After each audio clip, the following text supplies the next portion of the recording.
Bapak Kapolri yang terhormat, perkenankanlah saya memberikan saran terkait penahanan Roy Suryo CS. Saya dalam posisi netral. Saya tidak pernah memberikan komentar apakah benar ijazah asli atau tidak. Saya dalam posisi netral, dan proses hukum biarkan terjadi karena sudah berjalan. Namun saran saya, mengingat situasi negeri kita sekarang ini, akan lebih bijaksana apabila terhadap Roy Suryo CS jangan ditahan di penjara, tapi lebih bijaksana mungkin tahanan rumah atau tahanan kota. Kasus ini sudah terkait dengan berbagai aspek, terutama aspek politik. Saya tidak mengatakan Roy Suryo bersalah atau tidak, namun situasi negeri kita ini membutuhkan kearifan dan kebijaksanaan. Sekalipun proses hukum terjalan terus, namun alangkah bijaksana tahan rumah aja atau minimum tahanan kota. Ya, itu saran saya. Saya tidak ada motivasi politik. Saya benci politik.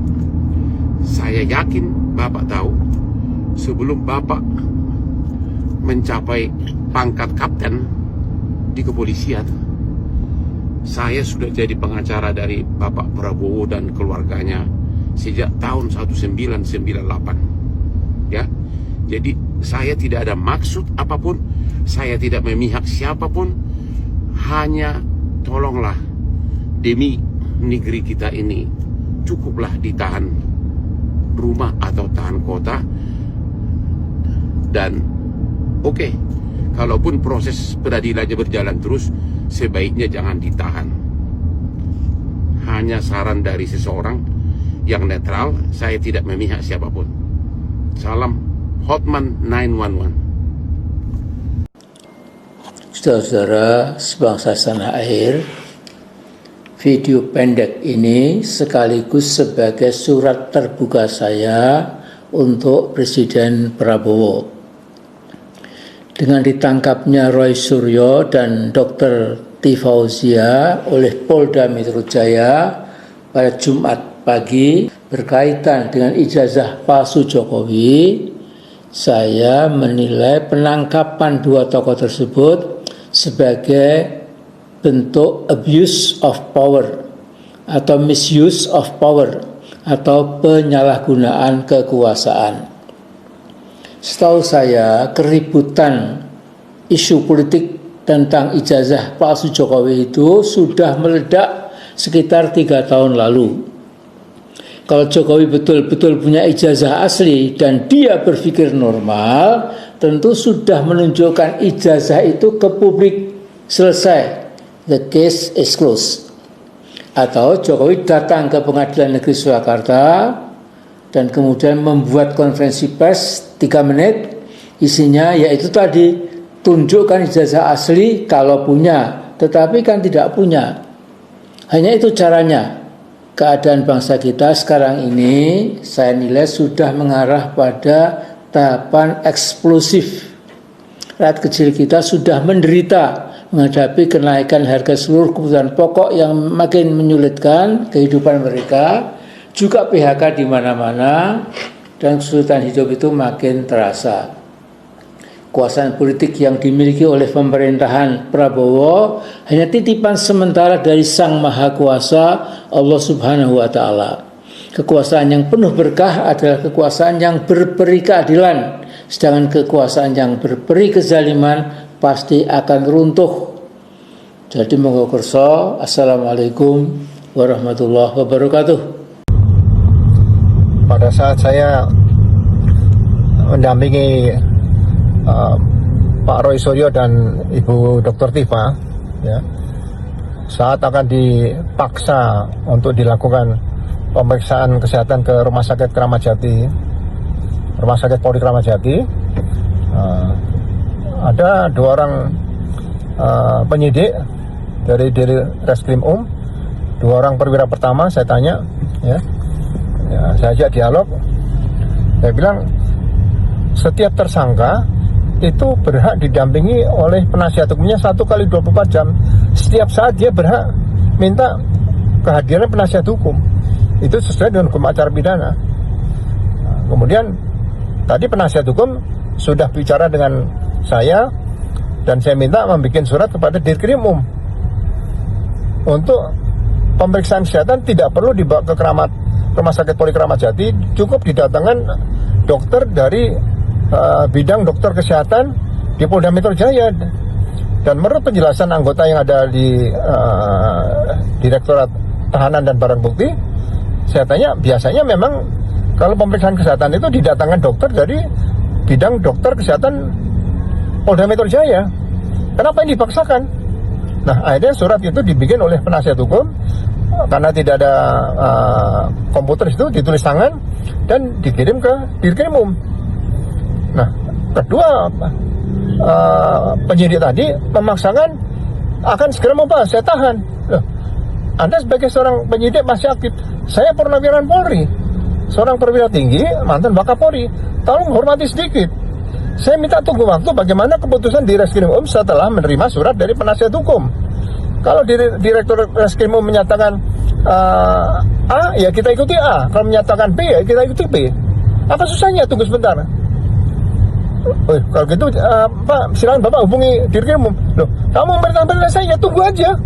Kamu kan Pak punya hak untuk menentukan, mengambil sikap, menunggu keputusan pimpinan yang keputusan terakhirnya bagaimana. Jangan memaksakan diri seperti itu. Nah, setelah ini dipaksa-paksa, ya saya merasakan kecewa bahwa ternyata purnawirawan itu entah pangkatnya perwira tinggi, apalagi perwira menengah, apalagi di bawah itu bintara tama, memang di kepolisian kemungkinan besar sudah tidak perlu dihormati lagi oleh para juniornya, sekarang masih dinas aktif. Nah, akhirnya saya tanya sama Mas Roy Suryo. Mas Roy Suryo cerita bahwa perwira pertama yang satu itu adalah penyidiknya Dr. Tifa, tapi yang satu ini adalah yang datang ke Solo mendampingi Jokowi pada saat Restoratif Justice, Egy Sujana dan Damiari Lubis. Sehingga saya yakin bahwa memang ya penyidik perwira pertama ini yang memaksakan Dr. Tifa dan Roy Suryo diperiksa di Rumah Sakit Kramat Jati Polri. Ini memang sudah tidak independen, sudah bertindak memihak dan tidak menghormati hak asasi manusia seperti itu. Jadi saya katakan, polisi kan diajari diskresi kepolisian. Kamu bisa memutus mana yang sesuai menurut nuranimu. Coba kamu bicara sama nurani. Dijawab, oh kami tidak menggunakan nurani Pak, kami menggunakan keputusan dari pimpinan kami bawa ini segera. Loh, karena saya nggak dianggap, saya juga merasa ya udahlah, kalau memang purnawirawan sekarang nggak dianggap, ya dengan kepemimpinan Pak Kapolri sekarang, ya udah silakan itu, laksanakan itu, hak kamu seperti itu. Jadi ya kekecewaan kita ini terhadap perwira-perwira Polri yang masih aktif, terutama penyidik ini, ya arogansi itu kenapa harus tetap dibangun, ya. Padahal sejak hukum acara pidana nomor 881, sekarang hukum acara pidana sudah berubah menjadi Undang-Undang nomor 20 tahun 2025, ternyata itu sudah tidak dihormati.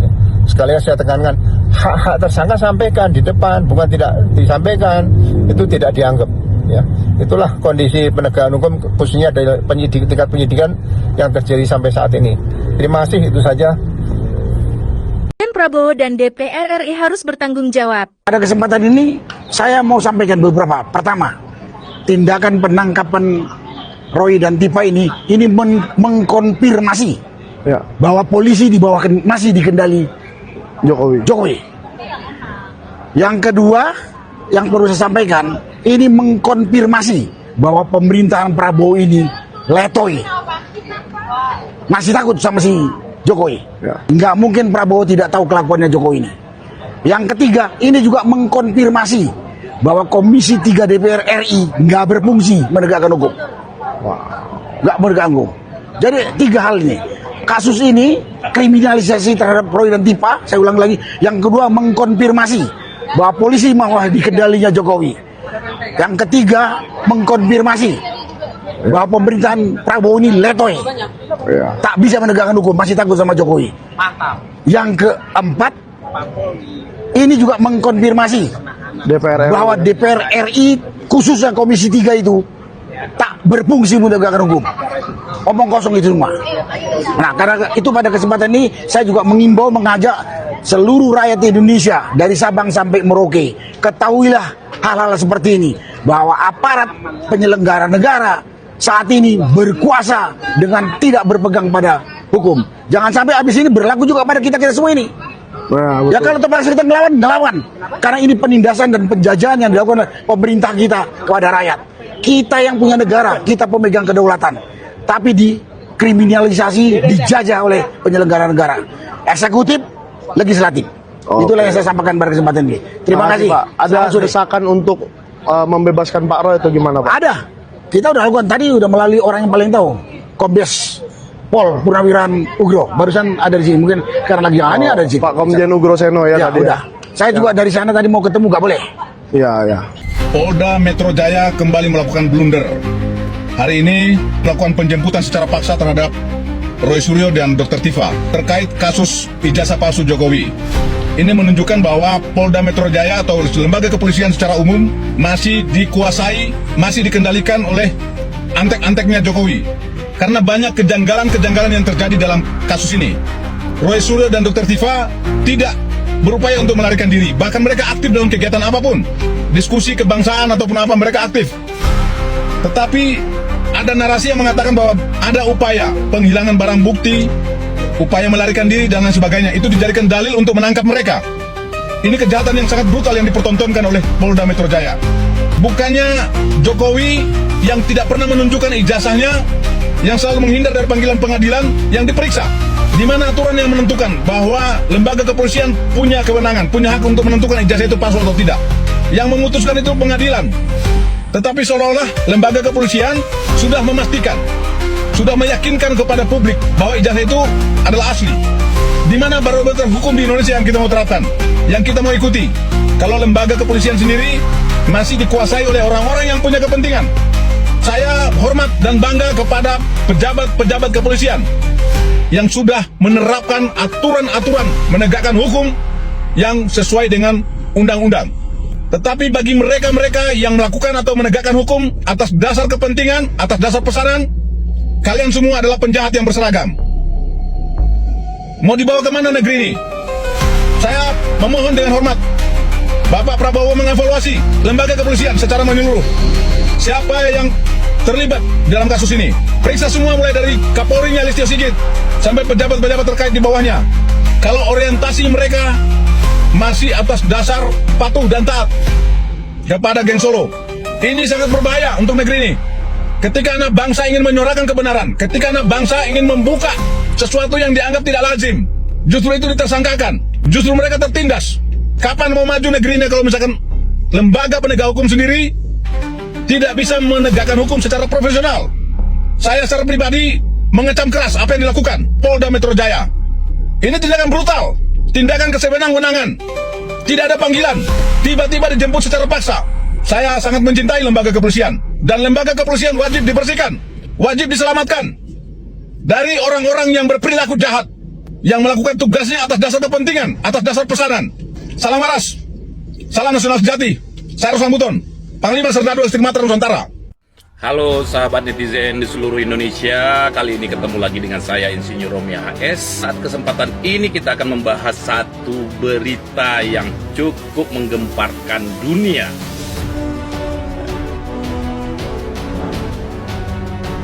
Yang pertama kita harus kasih apresiasi dulu buat para termul-termul yang sedang bersenang ria atas tertangkapnya Roy Suryo dan kawan-kawan. Selamat. Untuk hal ini, saya mungkin mewakili seluruh netizen di seluruh Indonesia. Tentu versi kita, bukan versi netizen yang selalu Anda bilang pendukung Jokowi, pendukung pemerintahan, tapi saya mewakili seluruh netizen yang benar-benar paham dengan kondisi negara.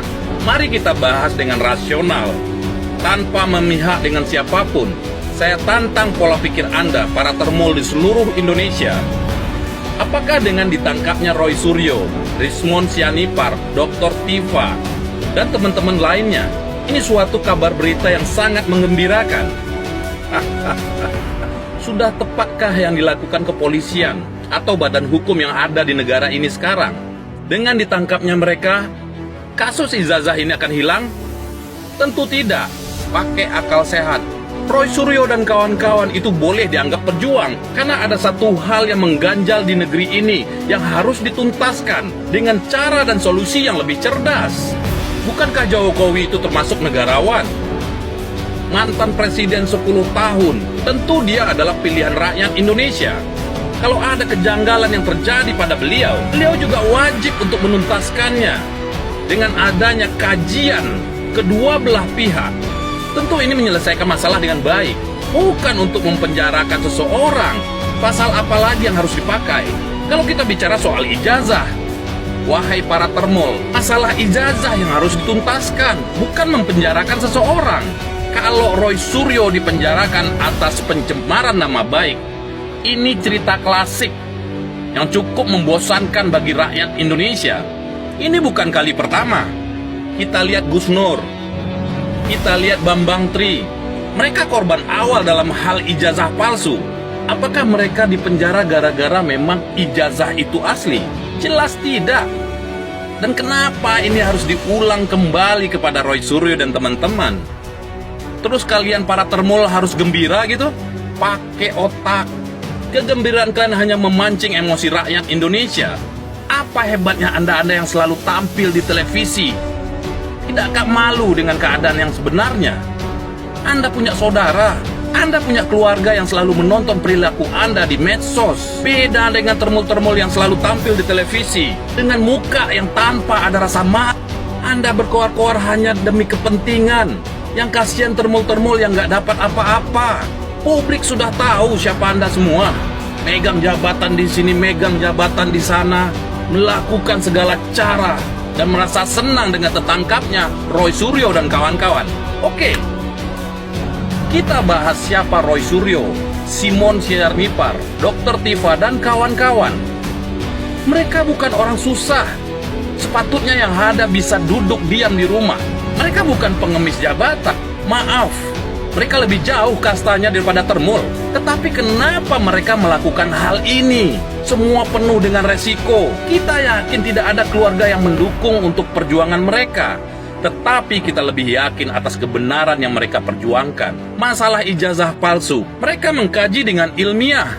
Tapi beda hal dengan para termul. Mereka akan mengatakan Roy Suryo dan kawan-kawan itu orang-orang kalah.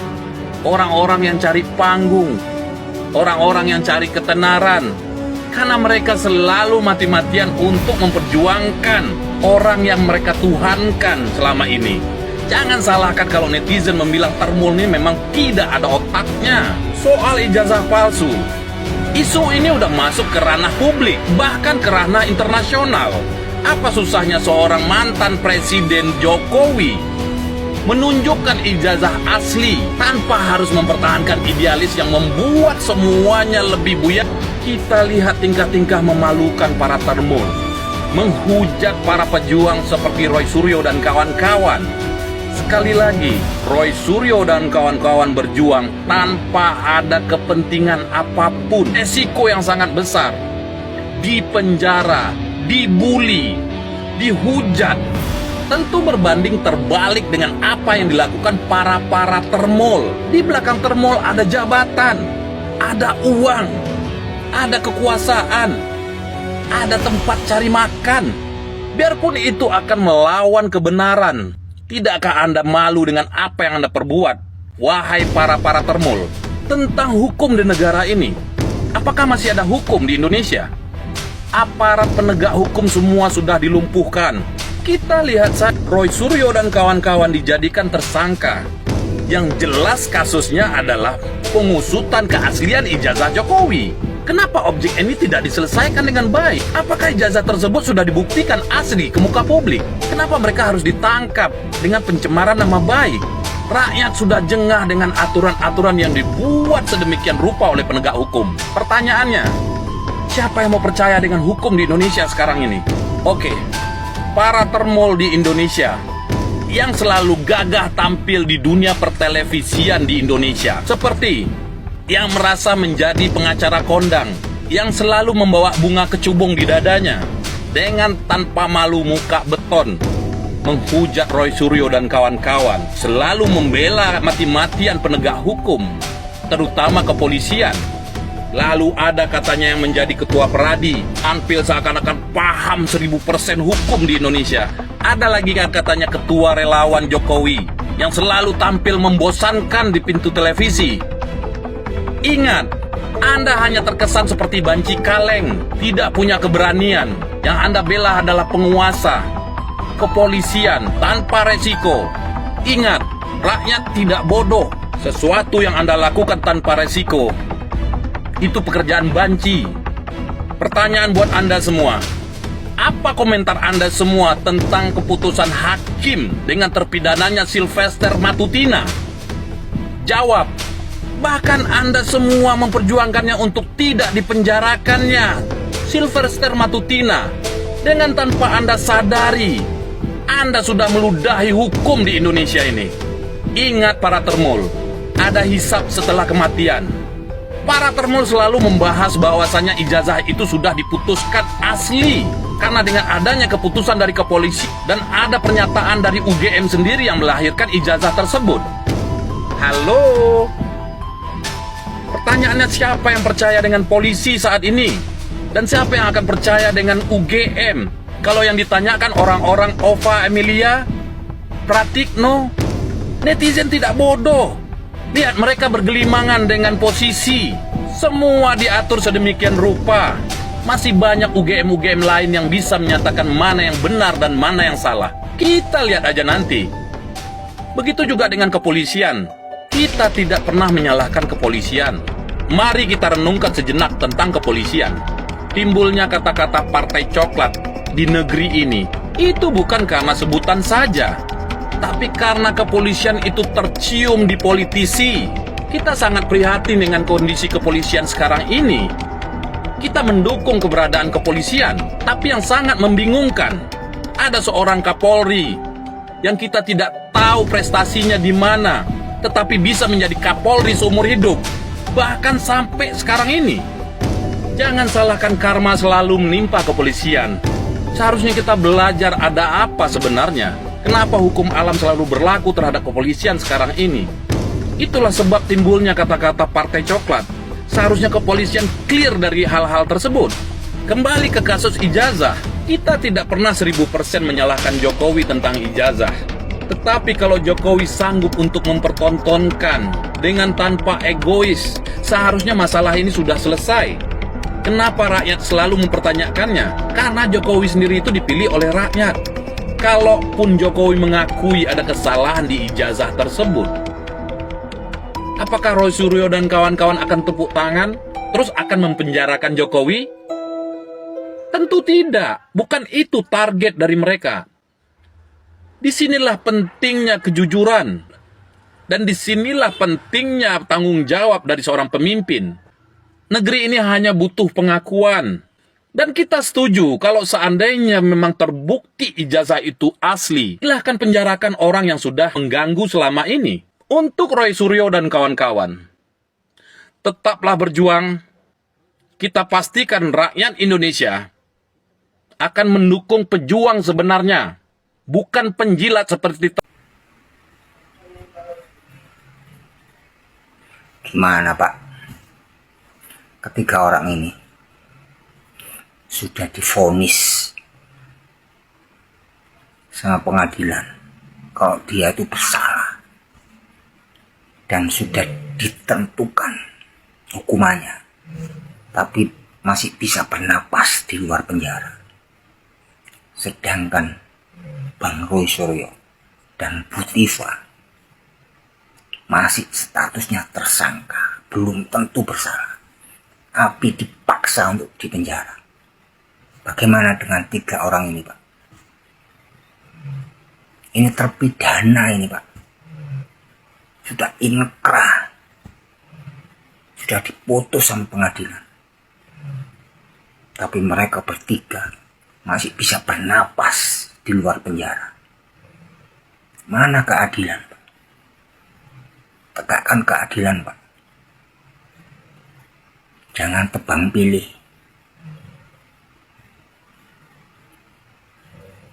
Jangan hukum itu tumpul ke atas, tajam ke bawah. Tapi tegakkan hukum seadil-adilnya buat Pak Polisi dan Kejaksaan. Lalu Ibu Tipa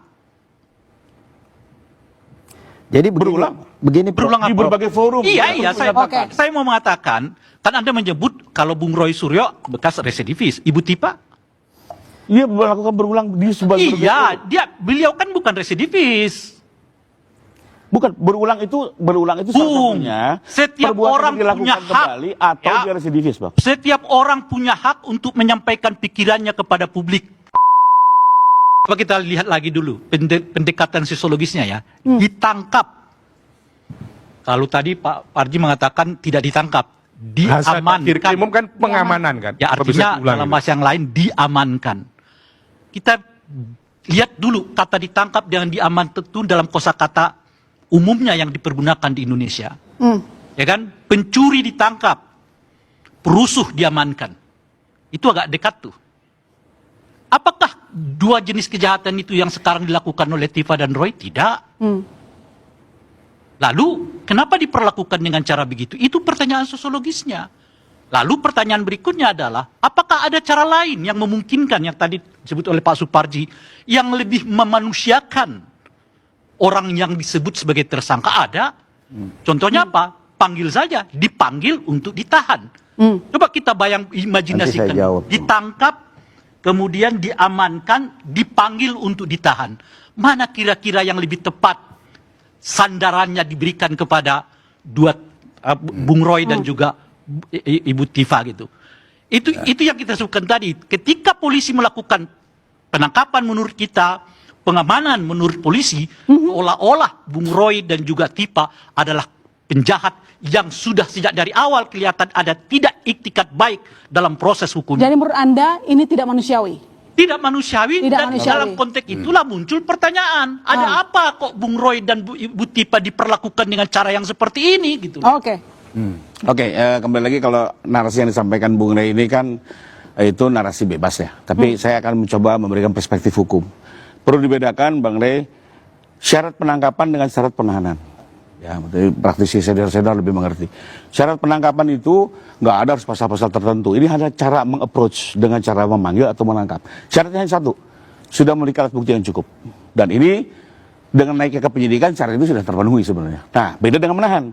Kalau menahan, menurut saya, izin Prof, saya masih menggunakan pasal 281, dia tetap menggunakan KUHP lama, karena kata KUHP 2281 bilang, seluruh penyidikan dan penuntutan yang berlangsung saat berlakunya KUHP ini tetap menggunakan yang lama. Nah, yang lama bicaranya alasan penahanan 3. Ya, betul. Bukan yang lama, tetapi alasan yang saya eksplor di sini adalah yang ini juga menjadi salah satu Bung Rifai, keluhan kami sebagai korban. Ya, saya nggak berbicara prosedur hukumnya. Betul. Saya nggak bicara bahwa penyidik punya kewenangan. Iya, saya nggak mendiskusikan. Makanya dari hukumnya saya ingin Saya mau melihat ini dari kata ditangkap, ya, amankan, dan juga dipanggil untuk ditahan. Itu pendekatan sosiologisnya beda, pemaknaannya beda. Itu yang mengindikasikan yang saya sebut tadi itu. Sebetulnya polisi ini ada reformasinya apa enggak sih? Untuk satu peristiwa hukum seperti ini, layak nggak orangnya ditangkap? Layak nggak orangnya diamankan? Perlu, tapi kan parameter hukum juga perlu menjadi perspektif. Ya, kalau saya bicara hukumnya, salah satu alasan KUHP yang lama pun juga tidak masuk, misalnya dikhawatirkan adalah satu yang jangan lupa adalah dia mengulangi tindak pidana. Ini yang berkali-kali juga kami ingatkan waktu di beberapa forum sebulan terakhir. Bang Roy, saya ingatkan, anak ini sudah kami laporkan dari tahun lalu. Kami sebenarnya berharap dari korban, keluarga korban, cooling down lah. Yang terjadi apa? Hampir tiap hari, bahkan hampir tiap pasif, setiap minggu di berbagai TV terus teriak-teriak ijazah palsu. Dan kadang itu direspon dengan kata-kata. Bung Rifai, belum ada putusan hukum yang menyatakan bahwa ijazah itu tidak palsu loh ya. kepentingan korban. Ya, ya. Dalam sebuah tindak pidana juga dilihat kepentingan Betul, korban. tapi belum ada keputusan hukum yang menyatakan bahwa ijazah itu tidak palsu. Bukan. Terlepas dari itu adalah, menurut saya. Jadi artinya, yang Bung Roy itu masih punya hak dengan keyakinan dan pengetahuan untuk menyatakan itu. Dengan terus diulangnya itu fitnah berulang-ulang. Bukan maka fitnah. menjadi salah Siapa satu yang menyebut alasan fitnah? Belum ada untuk keputusan dilakukannya hukum. penahanan. Ini juga salah satu perspektif yang Bung perlu Rifai, dilihat. Jadi Dan itu yang menurut Anda menciptakan kekhawatiran. Khawatir Oh, kan, fakta itu fakta. kalau pakai sebab yang lama itu kan Sekalipun bahasanya banyak orang dikhawatirkan tertawa, melarikan tapi diri, lihat juga dikhawatirkan korban. mengulangi Oke, tindak pidana, atau dikhawatirkan mempersulit proses pemeriksaan. Nah, itu tidak terungkap bahwa tadi yang disampaikan karena memastikan perkaranya sudah P21 gitu loh. Bahwa apakah khawatir akan melarikan diri, bukti-bukti melarikan dirinya pun juga nggak kelihatan. Dikhawatirkan melakukan tindak pidana juga tidak ada laporan-laporan baru. Atau dikhawatir mempersulit diri juga tidak ada misalnya bukti-bukti. Tapi berulang ini kan fakta notoir. Ya, bahwa berulang-ulangnya tadi itu mestinya ditindaklanjuti dengan laporan-laporan dan proses hukum yang kemudian menunjukkan dianjar residivis kan itu supaya tidak terulang tindak Soal pidananya. residivis kan sudah fakta juga beliau residivis. Nah, tapi kan itu kaitannya dengan persoalan yang lama kan, bahwa ini kasusnya dalam proses penetapan tersangka ini dia mengulangi lagi tindak pidananya itu, ada tindak pidana lain lagi, itulah yang kemudian dicegah supaya tidak terulang gitu. Lalu Ibu Tipa Jadi berulang Di apa? berbagai forum. Iya, saya mau mengatakan, kan Anda menyebut kalau Bung Roy Suryo bekas residivis, Ibu Tipa? Iya, melakukan berulang di sebagai Iya, beliau kan bukan residivis. Bukan, berulang itu salah satunya setiap perbuatan orang yang dilakukan punya hak, kembali atau ya. dia residivis, Bang. Setiap orang punya hak untuk menyampaikan pikirannya kepada publik. Ya, Tapi itu kembali dulu. lagi. Sebelum ada putusan hukum menyatakan bahwa ijazah itu benar adanya, bukan palsu, setiap orang punya hak untuk mengatakan dan sesuai dengan pengetahuan dia mengatakan bahwa saya menduga itu adalah palsu. Ya, jadi menurut Bang Rey sah saja korban itu terus dibully, dihina, difitnah berulang-ulang selama bertahun-tahun. Beliau tidak korban karena belum ada putusan hukum. Belum dalam status pelaporan beliau korban, jelas, Bang. Iya, belum karena beliau belum pernah ada putusan hukum yang Saya menyatakan tanggapi, bahwa Bang, penahanan coba. yang dilakukan oleh Bung Suryo itu adalah salah. Bentar, baik, Bapak silakan. Bang David Jadi gini, ingin saya menambahkan. nambah aja beberapa syarat dari sebuah penahanan itu kan. Kalau di dalam proses hukum itu ada 3 syarat kan. Pertama syarat formil. Syarat formil ini terpenuhi. Syarat formil ini minimal 2 alat bukti ya. 2 alat buktinya itu clear, bahkan 700 alat bukti lebih dari ada mens rea. Niat jahatnya sudah dapat oleh penyidik, ada actus reus perbuatan jahatnya yaitu fitnahnya. Yang kedua syarat objektif. Salah satu yang paling mendasar di sini ini ada 2 klaster kan tersangka. Kenapa klaster yang kedua nggak ditahan? Klaster pertama ini yang ditahan yaitu Roy dan Tipa karena ancaman hukumannya melebihi 5 tahun. Yang kedua pasal berlapis, 2 undang-undang dikenakan, KUHP dan ITE. Ini yang paling berat. Makanya mereka ditahan. Yang lainnya ini nggak ditahan karena nggak memenuhi syarat objektif. Yang ketiga, tadi sudah jelaskan Bung Rifai, syarat subjektif. Mengulang terus perbuatan-perbuatan pidana. Setiap hari di TV, di berbagai media, itu muncul terus dengan narasi yang sama. Bahkan meyakinkan publik bahwa Pak Jokowi memalsukan ijazah. Nah, tadi Bung Rey mengatakan ini kasus kecil. Bagi kami ini kasus besar karena sudah membelah publik. Kenapa publik terbelah? Karena berulang-ulang terus diangkat. Jadi kebohongan yang terus dinarasikan, diulang-ulang, diyakini publik seolah-olah itu menjadi kebenaran. Seolah-olah. Dan itu mulai terjadi hari ini. Bahkan Dia harus akar rumput ini sudah terbagi 2 opini. Ada yang meyakini Pak Jokowi memalsukan ijazah, sebagian besar tidak meyakini. Nah, sehingga proses hukum itu penting. Bahkan kami bilang ini nggak ada yang luar biasa penahanan hari ini. Harusnya itu memang jauh hari. Jadi memang telat juga para penyidik ini mengambil langkah itu. Dan nggak ada yang masalah di sini. Masyarakatnya mungkin nggak ada masalah di dalam penahanan ini. Bang sengaja. Masalah sosiologi. Pertanyaan Bung Rey, masalah sosiologinya publik terbelah di bawah. Publik tidak terbelah kalau sejak dari awal Jokowi memperlihatkan ijazahnya kepada publik dengan terang benderang. Kalau saya nuduh Anda, itulah masalah dari awal. Karena Jokowi selalu ingin menutupi peristiwa itu. Sampai ada kemudian proses orang punya hak untuk sejak dari awal Pak Jokowi menyampaikan ini ijazah saya asli, silakan uji mana saja. Selesai peristiwa ini. Kita lihat Ini Roy, terutama penangkapan dan penahanan ini kan harus dilihat secara komprehensif dari perjalanan peristiwa pidana ini. Pak Jokowi melaporkan tanggal 30 April, sampai hari ini kami sudah hitung 414 hari baru kemudian ditangkap dan ditahan.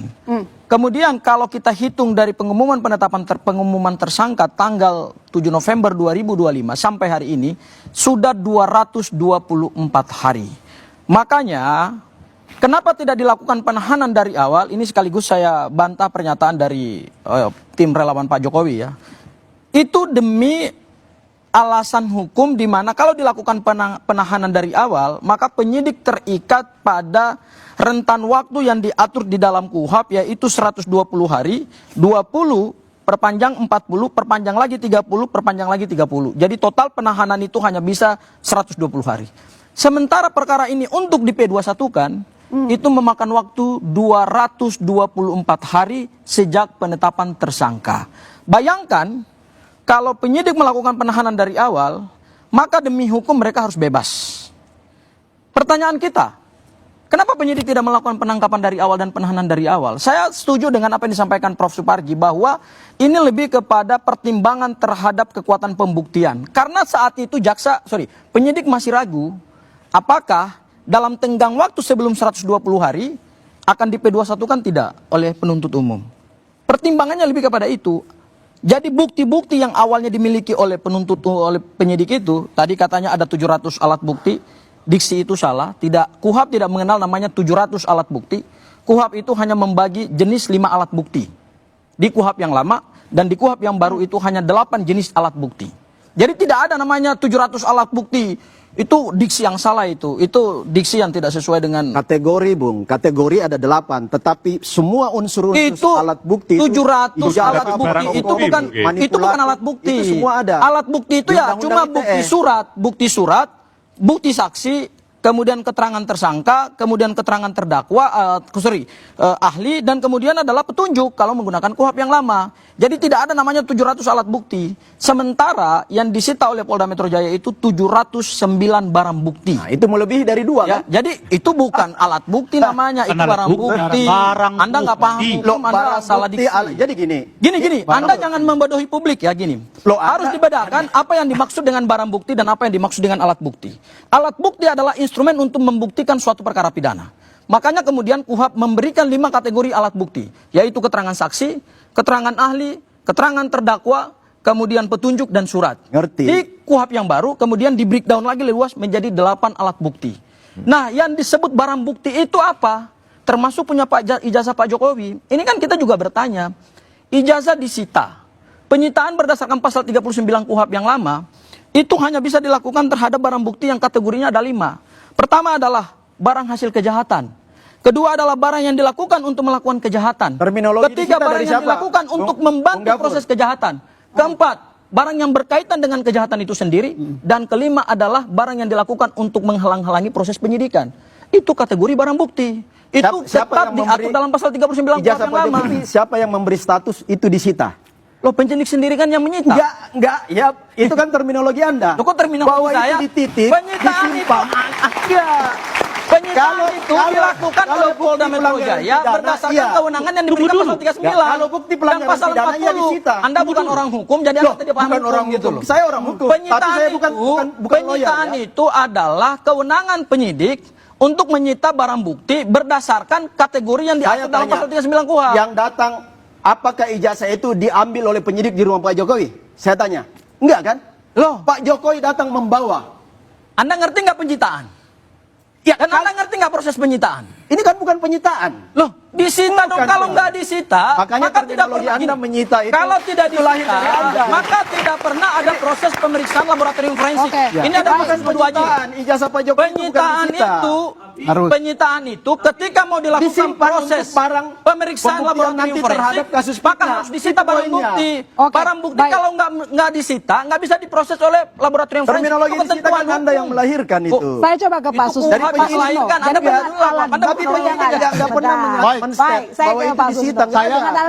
Kalau tidak pernah disita, maka tidak keluar hasil laboratorium forensik. Tindak pidana yang diancamkan lebih 5 tahun lah. Pak Roy Suryo Budika ini ada dua pasal kalau dugaan pemalsuan sih enggak, hanya 4 tahun, tapi terhadap UIT-nya itu yang masuk kualifikasi sana. Kemudian syarat subjektif dan syarat objek subjektif. Nah, syarat subjektif ini Mas, kalau kita lihat di dalam pasal 100 angka 5 itu ada 8 metode atau 8 jenis yang harus dijadikan bahan oleh penyidik. Satu diantaranya, ada nggak kekhawatiran melarikan diri? Dan itu kan subjektif sekali. Kemudian ada nggak ketika menghilangkan barang bukti? Keempat, bagaimana terhadap pemanggilan dilakukan, kooperatif atau tidak? Kan itu. Bagaimana keadaan yang dilakukan terhadap tersangka yang ada khawatirkan atau tidak? Lah, semua 8 tadinya 4 ini harus dipatuhi. Lah, pertanyaannya kalau kita melihat UHA baru itu kan kalau kita lihat sampaikan subjektif yang diobjektifkan. Tapi pertanyaannya nanti kalau sampai dilakukan penahanan berarti objektif yang subjektif kembali.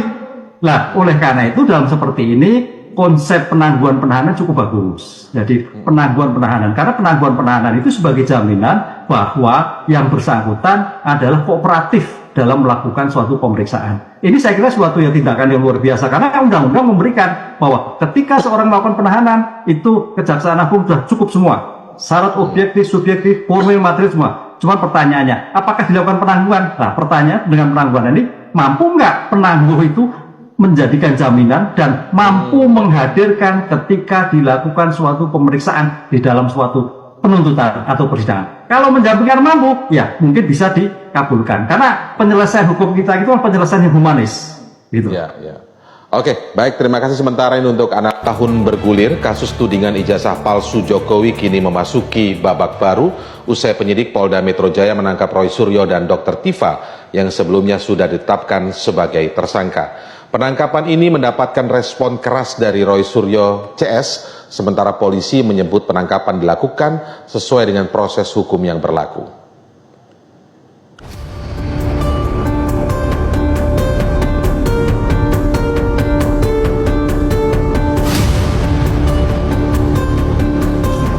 Sampai Jumat sore, tersangka kasus tudingan ijazah palsu Jokowi, Roy Suryo, dan Tifauziah Tiasuma atau Dr. Tifa masih berada di ruang penyidik Polda Metro Jaya. Menurut kuasa hukum Roy Suryo, Kozinudin mengungkapkan penangkapan kliennya dilakukan jam 7 pagi di rumah masing-masing. Bagi kuasa hukum, penangkapan kliennya adalah tindakan represif karena baik Roy Suryo maupun Dr. Tifa selama ini tidak ada berniat kabur. Pesannya itu adalah adanya kekhawatiran akan menghalangi atau mengganggu proses penyidikan. Dan kita tahu penyidikan ini kan sudah di ujung, sudah dikatakan akan tahap 2, sudah dikatakan bahkan disebut sebagai P21. Lalu menghalangi penyidikan yang macam apa sehingga itu dijadikan dasar? Karena tadi kami melalui kuasa hukum kami yang lain sudah komunikasi dengan Pak Roy saat pendampingan di pemeriksaan. Salah satu alasannya adalah karena dianggap menghalangi proses penyidikan begitu. Berdasarkan KUHP baru, yakni dalam pasal 100 ayat 5, syarat penahanan tidak bergantung pada subjektivitas penyidik. Tetapi ada aspek objektif, mulai dari memberikan informasi yang tidak sesuai fakta saat pemeriksaan hingga menghambat proses pemeriksaan. Terlebih, atas perkara yang dikenakan ke Roy Suryo dan Dr. Tifa, ancaman hukuman yang diterima lebih dari 5 tahun penjara. Sementara itu, pihak kubu Jokowi menganggap keputusan penyidik sudah tepat karena sudah sesuai dengan aturan hukum yang berlaku. Ya, bukan suatu hal yang mengagetkan buat kami, karena memang bukan yang terbaik ini, tetapi ini adalah yang seharusnya. Jadi berbeda ya, melakukan yang terbaik pihak kepolisian, tapi inilah yang seharusnya dilakukan oleh Polda Metro Jaya. Yang pertama adalah ini adalah amanat aturan dan perundang-undangan. Secara hukum bahwa memang KUHP kita mengatur di atas 5 tahun harus dilakukan penahanan. Secara syarat subjektif dan objektifnya itu udah terpenuhi. Terpenuhinya di mana? Berkas perkara kasus tuduhan ijazah Jokowi palsu sudah lengkap atau P21 sejak 2 Juni lalu. Kasus ini sudah bergulir hampir setahun setelah mantan Presiden Jokowi melaporkan kasus ini ke Polda Metro Jaya. Dari ketiga tersangka dalam klaster kedua kasus tudingan ijazah palsu Jokowi, hanya Rismon Sianipar yang dicabut status tersangkanya karena menyelesaikan perkara melalui restoratif justice. Tim Liputan Metro TV. Ya, lalu bagaimana perspektif hukum menyoroti ini khusus setelah berlakunya KUHP baru? Sudah bersama kami pakar hukum pidana Profesor Hipnu Nugroho. Selamat sore, Prof. Hipnu. Selamat sore, Mas Indra. Baik, tadi kita sempat berbincang ya, ini terminologinya kok penangkapan, tapi ini penyebutan. Bisa dijelaskan dulu, Prof. Menurut Anda seperti apa ini, Prof? Ya, ini Mas Indra, ini bagian dari proses hukum dalam pra-adjudikasi. Pra-adjudikasi itu ada istilah pra-penuntutan. Pra-penuntutan adalah sebagai bentuk ruang koordinasi antara penyidik dan penuntut umum yang saling melengkapi dan mendukung. Gitu. Oleh karena itu, kalau memang itu terkait dengan berkas perkara sudah cukup, memang harus segera diserahkan. Tapi konteks penangkapan ini kok terlalu bombastis ya. Jadi ini karena istilah penangkapan konotasi bisa terkait dengan upaya paksa. Apa itu upaya paksa? Tindakan penyelidik untuk melakukan pengekalan sementara. Padahal ini tidak. Ini adalah sebagai penjemputan atas suatu berkas perkara yang akan dilimpahkan. Karena tadi disampaikan di dalam pasal 59 huruf 5 KUHP baru, ketika berkas perkara dinyatakan cukup, maka penyidik juga harus menyerahkan berkas perkara plus tersangka kepada penuntut umum. Nah, ini suatu biasa. Jadi penjemputan bukan penangkapan. Kalau melarikan, lah iya, penangkapan ini penjemput karena terkait terhadap menaikkan, melimpahkan berkas perkara dan tersangkanya. Itu Mas, itu yang harus dipahami gitu. Jadi kalimatnya enak gitu loh. Nah, oleh karena itu ini bagian proses hukum. Nah, mudah-mudahan lah nanti kalau sudah terkait dengan pelimpahan dari penyidik pada penuntut umum, maka bola ada di penuntut umum. Begitu Mas Indra. Oke, nah ini apa masalahnya lebih dari sekedar soal terminologi saja ini berarti ya, Prof. Hipnu ya, bukan soal terminologi saja. Karena kalau misalnya sudah berkas sudah selesai, maka mau diserahkan kepada penuntut umum ya, kurang lebih seperti itu. Nah, kepada penuntut umum ini maka termasuk selain barang bukti dan berkasnya termasuk tersangkanya, begitu kan kurang lebih ya, Prof ya? Iya. Apakah prosesnya itu harus dijemput sesuai peraturan perundangan atau KUHP yang baru ini? Ataukah bisa melalui panggilan berupa surat? Ya, memang kalau soft ya, kalau tindakan yang soft dipanggil, baru dipanggil, kemudian nanti periksa, dan pemanggilan itu langsung dilakukan suatu penyerahan. Memang dalam hal praktek Mas, kalau pemanggilan itu terkait dengan penyerahan, kadang-kadang agak mangkir, kan itu loh. Jadi pemanggilan dulu. Nah ini kan tidak, ini kan selalu dijemput kan gitu. Jadi bukan penangkapan, dijemput karena ini bagian dari proses pemeriksaan yang sudah sebelumnya. Kalau penangkapan itu proses yang terpisah. Itu kalau kita konteks hukum. Dengan demikian saya kira tindakan ini ya bahasanya memang bombastis ya. Jadi hal yang menarik ya, tapi sebetulnya biasa. Tadi sebenarnya biasa karena bagian dari proses hukum di pra-adjudikasi yang segera dilimpahkan pada penuntut umum untuk dilanjutkan dalam suatu persidangan gitu. Nah, oke, taruhlah ada yang soal bombastisnya kita kesampingkan sedikit ya, Prof ya. Tapi saya ingin tanya, kalaupun ini istilah jemput ya, dijemput begitu itu, tadi Anda bilang kalau soft diundang saja, tapi biasanya bisa juga mangkir. Nah, penjemputan itu kurang lebih memastikan. Tetapi secara aturan hukumnya yang tertulis di KUHP itu harus dijemputkah oleh penyidik, ataukah apa bahasanya yang tepat, Prof? Supaya kita tidak berasumsi ini soft atau nggak soft. Tidak ada istilah itu, karena yang ada adalah bagaimana ini kan bagaimana taktik Polda ya, taktik Polda karena sebagai tanggung jawab penyidik yang sudah lengkap P21 syarat formilnya, ya sekarang tinggal tersangkanya. Lah sekarang taktiknya bagaimana Polda? Oh mungkin dengan penangkapan, oh mungkin penjemputan, karena bagaimana juga suatu proses hukum itu harus ada selesainya, asas cepat. Lah kayaknya tindakan Polda itu yang dilakukan penjemputan kalau menurut saya, bahasa saya, karena beliaunya ada, tidak melarikan diri, kan gitu Mas. Lah, oleh karena itu dilakukan segera dilimpahkan. Karena kalau tidak, ini perkara juga berunda-nunda. Kalau penunda berarti itu terkait dengan asas cepat dan biaya ringan. Itu yang harus dihindari. Tidak boleh dilakukan gitu. Oke, artinya di KUHP secara tertulisnya panggil atau dijemput itu tidak ada ya terminologi, tapi memastikan menyerahkan tersangka beserta berkas-berkasnya karena sudah selesai di pihak di saat penyidikan, begitu ya, kurang lebih ya Prof ya. Baik, artinya juga tidak salah kemudian jemput, karena saya ingin tanyakan begini, pihak dari tersangka ini, kuasa hukumnya mempertanyakan kenapa harus diberlakukan seperti ini. Memang ada bahasanya penangkapan, bisa juga diartikan penjemputan misalnya begitu ya. Apakah kemudian ini bertentangan atau tidak? Ya, nah ini kalau kita melihat ada suatu pendekatan penyelesaian ya, pendekatan due process of law atau pendekatan crime control model. Nah, kayaknya kalau kita lihat pendekatan yang dilakukan karena memang sudah 1 tahun masyarakat menunggu, itu pendekatan kontrol model, kecepatan. Lah, kecepatan dilakukan adalah penjemputan, gitu Mas. Tapi kalau kita pendekatan due process of law, dipanggil sekali, 2 kali kan gitu Mas. Nah, ini kayaknya pendekatan-pendekatan saya nggak memihak ya, tapi pendekatan crime control model hingga sampai dijemput untuk segera dilimpahkan pada penuntut umum. Karena bola harus sekarang sudah beralih, proses hukum itu harus cepat, biar ringan. Tapi ini kan sudah 1 tahun bersih, diteruskan juga tidak, dihentikan juga tidak lah. Bagaimana masyarakat menunggu? Apa yang dilakukan lah? Hari inilah saya kira melihat Polda Metro kemudian melimpahkan baik barang bukti maupun tersangkanya. Ya, ini saya coba lengkapi pertanyaan dari tadi saya yang sebelumnya begitu ya, Prof. Ada dalih dari kuasa hukum Roy Suryo dan Dr. Tifa bahwa penangkapan ini berlebihan atau penjemputan ini disebut berlebihan karena kasus yang menjerat Roy Suryo ini dianggap berbeda dengan kasus pidana umum lainnya seperti pencurian, pembunuhan atau korupsi. Apakah dalih itu dapat diterima menurut Anda? Ya, melihat kasus memang kalau kita istilahnya penangkapan agak cukup bombastis ya. Karena ini kan kasus terhadap dugaan, deliknya delik aduan. Kalau itu kasus curas, kasus tipikor, kasus yang berpotensi melarikan diri, menghilangkan barang bukti, itu memang dimungkinkan. Nah, ini saya kira juga bagian dari strategi Polda. Karena bagaimana juga perkara ini sudah tanda petik ya, terkatung-katung sudah sangat lama sekali. Sehingga dalam suatu konteks hukum ini sudah tidak baik untuk pendidikan, untuk masyarakat. Ada apa sih kok sampai lama sekali kan? Kan harus ada penyelesaian. Kalau memang terus ya terus, kalau diselesaikan dengan alternatif penyelesaian. Sehingga suatu yang sebetulnya biasa, tapi cuman caranya ini mendadak sehingga menjadikan suatu yang tanda petik bombastis tadi.